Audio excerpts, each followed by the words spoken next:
Hello, everyone, and welcome to the Before the Kickoff podcast. I am James Christopher, and I'm joined here, as always, with Chase Oliver. Chase, what is happening in your life?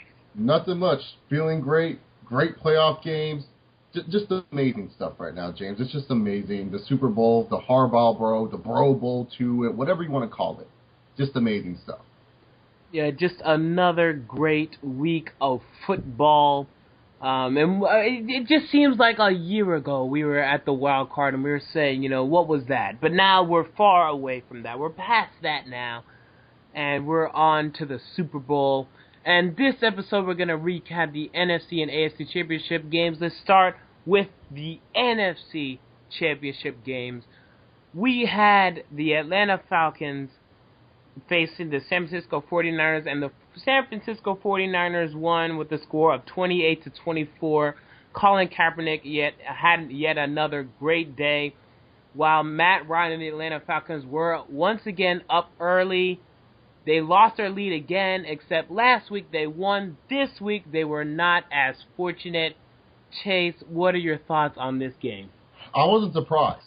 It was crazy to me seeing on Twitter people were freaking out saying, I should have chose Atlanta to win this football game. But do we not forget, this is the same Atlanta Falcons that almost choked to the Carolina Panthers at home. And this was before Carolina was really, really good. Remember, Carolina did good at the end of the season. But they almost choked to the Oakland Raiders with an 85% Darren McFadden. They almost choked that game. And then we saw last week when they choked against a rookie quarterback, Russell Wilson. The Atlanta Falcons are going to kill that lead. And until the Atlanta Falcons becomes a team that can keep a lead, they'll be the most deadliest team in the NFL. I mean, you scored 10 unanswered points, but you scored 17 points against the number 3 defense in the league. And then you get shut out in halftime? How is that possible? I mean, Terrell Brown was lost out there on this field. How is that possible? To the fact of the matter is, it is ridiculous that the Falcons lost this game. People are going to say, well, the Roddy White hold. What about it? Receivers get held all the time in the NFL. You don't believe me? Go watch film. There's going to be holds every single time. If Roddy was the superstar wide receiver he was, he would have caught that. Not turn to the referee and say, throw me the flag, throw me the flag. No, he would have said, all right, he got me that time. In all honest opinion, just predictable Falcons, 49ers win, no surprise there. I really think that if they were facing Seattle, the 49ers, I don't even think we would be talking about the 49ers all that much, in all honesty. I think the game would have been much closer, and maybe the Seahawks could have won, but predictable Falcons for me.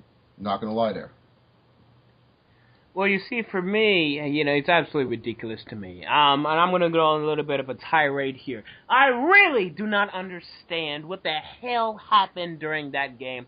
And it's the same thing that happened last week. Except last week, the Atlanta Falcons were blessed with the opportunity to win the game with 30 seconds left. And they did take advantage of that opportunity. But nevertheless, they choked. And once again, this game, they choked. And they didn't have a 20-point lead like last week, but they did have a 17-point lead. 17-0 early into the second quarter. I really do not understand how you did not hold that lead. And it started right in the second quarter. It wasn't even at halftime.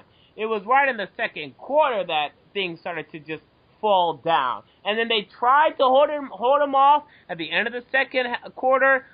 They scored a touchdown, and then you're thinking, okay, maybe they're going to hold this lead. They did not score 1 point in the second half. Not 1 point. And I know that people want to blame the Falcons' defense, but when you do not score a point on offense, your offense needs to be looked at and needs to get some of the blame as well. That's just mind-blowing to me. I also do not understand 4th and 4. And I hate this, and I don't know why coaches do this. I rarely see it ever be successful. I hate when they say, okay, Matt Ryan, what you're going to do is you are going to see Roddy White go all the way to the first down line and then immediately turn around and hope that the linebacker is nowhere close to him. Those plays never work. The linebacker is always right next to the wide receiver. I like to see whenever they say, okay, 5 wide receivers set, Matt Ryan, you stay in the pocket, you wait, you see who's open, you have the wide receivers trying to get open, you throw them the football. I do not like whenever they just say, okay, wide receivers, just sit there. Just sit there and hope that the linebackers do not do anything to you. That is absolutely ridiculous to me. The Falcons lost this game, and that's all I have to say about it. Chase, you have anything to add? Like you said, why did they go to that play? If it was me, I would try to go for the touchdown. Because let's say you get that first down. You will just be stuck in the same situation. You will have 4 more other chances for you to get this first down. You have 4 more other chances. You need to take advantage. Go for the touchdown. Show why Matt Ryan is going to be considered elite. If he cannot throw a game-winning touchdown, I don't care. Show it. You're on your own 6-yard line. Go for it. Do not just be happy with the first down. Get to the end zone. And they have the receivers to do it. Yeah, absolutely. Now let's go to our NFC East and NFC West water. We have NFC West water, Chris Phoenix. Explain your stance on this game. Was it more about the 49ers winning or the Falcons losing? Well, I can understand how some people would sit there and go, oh, look, the Falcons choked. I can understand where you're coming from. But honestly, for myself, I think it was more of the 49ers winning this game. And I know you guys are probably going, what? You're crazy. What's wrong with you? They choked to the Falcons. But really, once you think about it, you got the 49ers. You got a young, talented quarterback in Colin Kaepernick. The guy can do it all. He could run while throwing. He could just stand in the pocket, throw, and he could just run down the field without a problem. At the 49ers defense, yes, they're a little banged up, but when you're in the playoffs, when you've taken that long from the beginning of the season to now, you know you're going to be banged up. And yet they still have one of the best defenses in the National Football League. And, I mean, for crying out loud, you know, people are looking at Michael Crabtree and they're like, oh, Michael Crabtree, he's all right. Yeah, he's an okay wide receiver, nothing big. Kaepernick's making Michael Crabtree look like one hell of a wide receiver right now. He's looking good. He's looking good right now, thanks to Kaepernick. You know, Vernon Davis is like, oh no, now I'm getting less passes, but he's still getting some of the big plays like he did in this game against the Falcons. You know? And, you know, people still wonder, oh, what about David Akers this, David Akers that? I think just David Akers right now is just having a down year. I'm sure next year he'll bounce back. And hopefully for the 49ers, he bounces back in the big game, the biggest game of the season, the Super Bowl, and wins the game for the 49ers. For me, that's all I got to say about that. Well, Brandon, I understand that you have a different point of view. Explain your point of view. All right, I'm going to make this short and sweet. I disagree with Chris. I'm going to have to say that the Falcons choked. They had a very good lead at the beginning, and then they lost it. They had a chance to take the lead back when Michael Crabtree fumbled, and they still couldn't take advantage of it. Bottom line, the Atlanta Falcons choked. They had plenty. They had a big lead at the beginning. They had a chance to take the lead, and then they had a chance at the end to win. So, in my opinion, Falcons choked. All right, well, that does it for the NFC Championship game. Last thoughts on this. I really have a hard time figuring out what the hell happened here. But the point of the matter is the San Francisco 49ers are on to Super Bowl 47.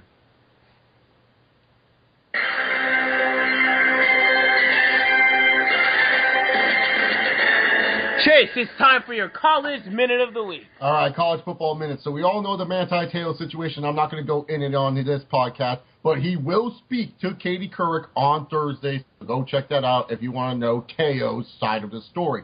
Also, Oregon, you got a new head coach, Mark Helfrich. Mark Helfrich worked under Chip Kelly for 4 years as when Kelly was the head coach. So he has experience, and he needs to lead Oregon to a big-time bowl game if Oregon really, really wants to keep on having a successful class of new talent coming to their school. And also, LSU may be in trouble. They are losing 11 players to the NFL draft this year. Les Miles is a great head coach. There's nothing wrong with Les Miles. Maybe LSU's scouting on the high school level is not as high as people thought it would be. LSU may be on a downward year next year. I don't know. We will have to wait and see. And that's pretty much my college football minute of the week.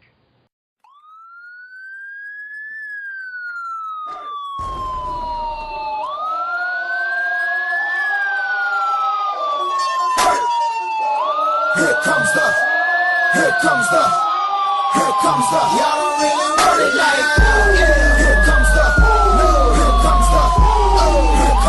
y'all don't really want it like that. Yeah. Here comes the, y'all don't really want it.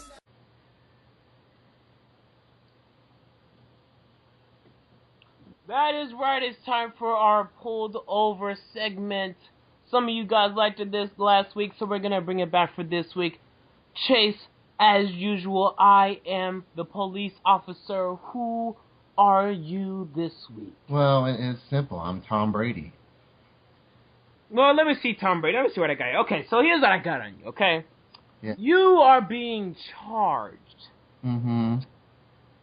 with, first of all, not showing up at all during the second half of the game. So let's start right there. What were you doing during the second half? Where'd you go? I mean, no offensive points in the second half? Well, I really felt that momentum shifted when I didn't call the timeout earlier, late on the second quarter drive. I didn't manage the clock very well, and it's kind of my fault why we were in this situation. I feel that we just lost every little bit of momentum, and I really, really do feel bad for it. Really do.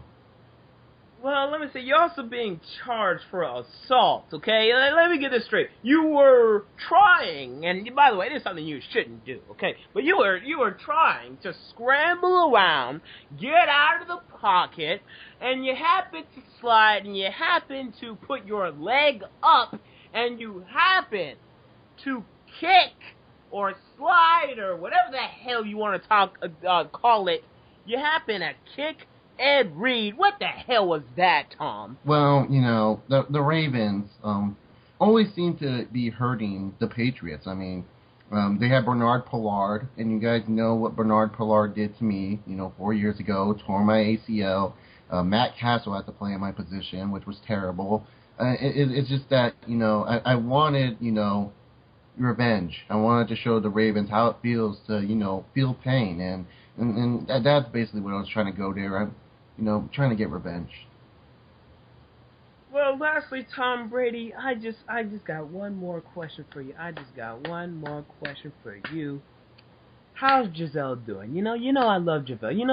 She a beautiful woman. How's she doing right now? She's doing great. Her and Ann Welker are still angry about the game, but they did apologize to Ray, which I like. Ray's a legend.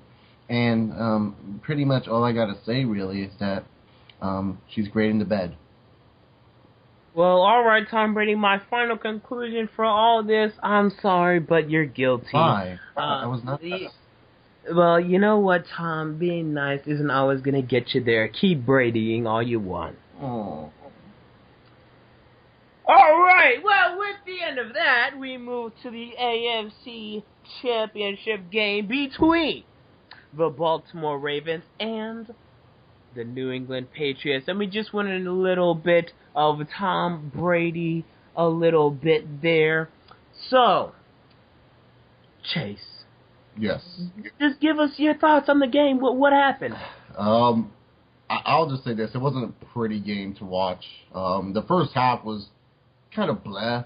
Nothing really too exciting. When the Ravens took the lead, yeah, that was kind of exciting. But the Patriots, they just sucked it up at the end. It was just like they looked like the Patriots facing the Giants in the Super Bowls. They just can't get the job done. And in all honesty, I always choose the Patriots to go to the Super Bowl because I think they're like the best team in the AFC. I think the Steelers are on the decline. Obviously, the Colts have a rookie quarterback. The Broncos, I really don't trust that much.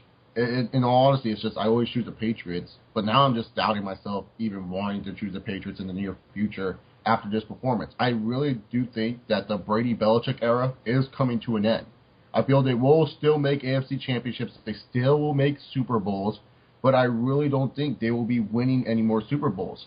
They get grade A talent like Brandon Lloyd, yet Brandon Lloyd is not doing shit for them. Wes Welker has been dropping footballs. There's another player you're losing.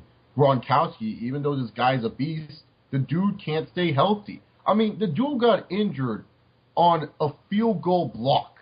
He was blocking for the field goal, and he got injured there. How many players do you know that are break their forearm on a field goal block? It is ridiculous to me, and that is why it's just that, the Patriots, they have all this talent, but when is Bill Belichick going to break out of his shell and say, you know what? I get a number one wide receiver like Brandon Lloyd that so many other teams would want. How much would the Jets love a Brandon Lloyd? Or St. Louis Rams with their injury-prone wide receivers, how much would they love a Brandon Lloyd? Or a Buffalo Bills, for that example. So many teams would utilize a Brandon Lloyd so much better. And yet Belichick has one of the top 5 quarterbacks in the league, and he cannot utilize a number one wide receiver at all. It is ridiculous to me. The tight end system is dead to me in the NFL. I really do feel tight ends are going to be starting to become a dying breed. Antonio Gates this year. Phillip Rivers didn't throw it to him that much. Rivers actually threw better onto the outside than he did the inside this year. Not to mention the fact, Tony Gonzalez, he's going to be gone. Matt Ryan's not going to have that tight end anymore. He's throwing it more to the outside. There's a bunch of other teams. Yes, tight ends are going to be useful in the goal line, but I'm saying with tight ends being primary targets every single down, I don't think that will be the case anymore in the NFL. I really feel you need strong outside receivers to be successful in this NFL. Vernon Davis, he's a rare type of tight end. He's kind of like Antonio Gates was and Tony Gonzalez was back in their primes, where he can line up as a wide receiver and play on the outside position. I just feel inside throws to the tight end are not as effective anymore as they were in the past. So, in all honesty, I just really feel that the Patriots are in trouble. I feel the Ravens organization, Joe Flacco has proved to me that he is the star. He has proved to me that he is a top quarterback. I'm never going to doubt Joe Flacco as a playoff quarterback. As a regular season quarterback, yes, I'm going to doubt the dude. But as a playoff quarterback, I'm never going to doubt this guy. This guy has amazed me in all 3 of the playoff games he's played. Just amazing to me. The Ravens, Joe Flacco, I'm believing in Joe Flacco now. In the playoffs, not in the regular season, though. That's pretty much it on my take of the game. Well, you see, for me, I look at the game, and I see the first half, the Patriots were relatively successful. Now, they weren't able to score in the red zone, but 3 times they did go to the red zone. 1 time they did score, 2 times they came away with field goals, and that last time, at the end of the second quarter, they should have came away with a touchdown, but bad clock management, which is something you rarely see from Bill Belichick and Tom Brady. But no doubt there, Bill Belichick and Tom Brady messed up that drive. They should have had at least one more opportunity to get into the end zone, and they messed up that drive. So that's what occurred there. But, I look at the first half, and I say, okay, so what were the Patriots doing right on offense? What changed? And I see Tom Brady was going more towards Aaron Hernandez. And as I look back at the game tape, and I see Aaron Hernandez taking advantage of somebody that no one really wants to talk about when it comes to his actual gameplay as of late, but he actually was taking advantage of Ray Lewis. Now, I love Ray Lewis. He's a great player and everything, but Aaron Hernandez at times was burning Ray Lewis. I mean, he was getting right by him. He had the speed to get past him. He was going all around him. So why they did not keep attacking that, I do not know. Now, let me tell you guys something. All right, when everybody said, oh, the Darius Webb is getting injured, and there goes the Ravens secondary, no. Okay, let me tell you no. Okay, because Bernard Pollard is a great, hard-hitting safety. We already know about Ed Reed. And these Ravens cornerbacks are very underrated. Corey Graham and Kerry Williams are 2 very aggressive, very good cornerbacks. All right, now they would have loved to have Darius Webb in with them, but they still have great cornerbacks. And that kind of got to Wes Welker's head. Now, he still shouldn't have dropped those passes. That was still ridiculous. But Patriots fans want to put all the blame on Wes Welker. It does not go all of the blame on Wes Welker. Tom Brady was still throwing more inaccurate than we've seen from him. I mean, mostly we expect this guy to be precise. The wind got to him. And I really look at that and I'm saying, well, what happened? Because Joe Flacco had great success during the second half. So I don't think the wind was too much of a factor. I just think mentally, Tom Brady is afraid when he faces the Baltimore Ravens. And I think that's what it comes down to. Any more thoughts, Chase? Also, one thing I forgot to mention was that Aqib Talib was injured during the game, and that did free up Anquan Bolden. But even then, Torrey Smith was still balling. And you're right about Hernandez. I don't know why they didn't try to utilize him more. He's one of those rare breed tight ends that can play on the outside, too. And that's the thing. They just need to figure out how to evolve their tight end position because, in all honesty, the Patriots, and I'm saying this now, it's going to be hard for them once they do lose Brady and Belichick. And the Ravens, they seem like they have a bright future with Joe Flacco. And I think the AFC next year will be interesting. I'm happy that the Ravens are in the Super Bowl mainly because of Ray Lewis. And that's pretty much it about that game.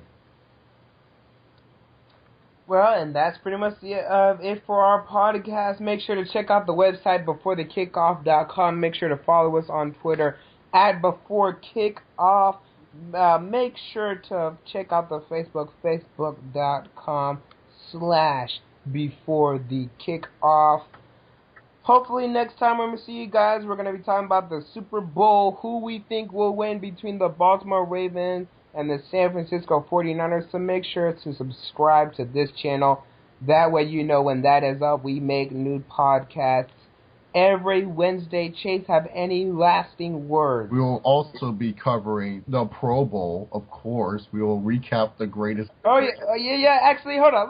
Let's go a little bit into the Pro Bowl. Give me a quick 15 seconds, Chase, on who will win the Pro Bowl, AFC or NFC.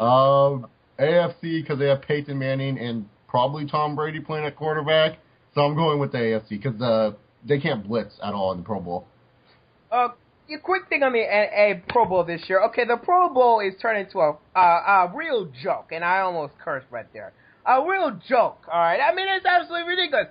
I have a little article posted up on BeforeTheKickoff.com, so make sure to check that out, on the Pro Bowl replacements, okay?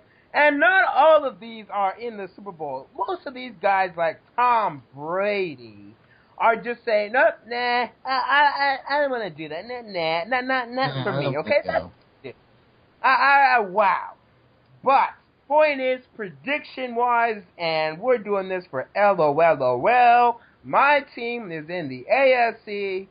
The AFC got Peyton Manning, but the big thing here is Adrian Peterson is a try-hard. Adrian Peterson is a try-hard. This guy is the only person that's going to give a damn about this. So actually, let me go with the NFC. He's going to get 200. They have Andrew Luck. The AFC has Andrew Luck. They're going to win. Andrew Luck.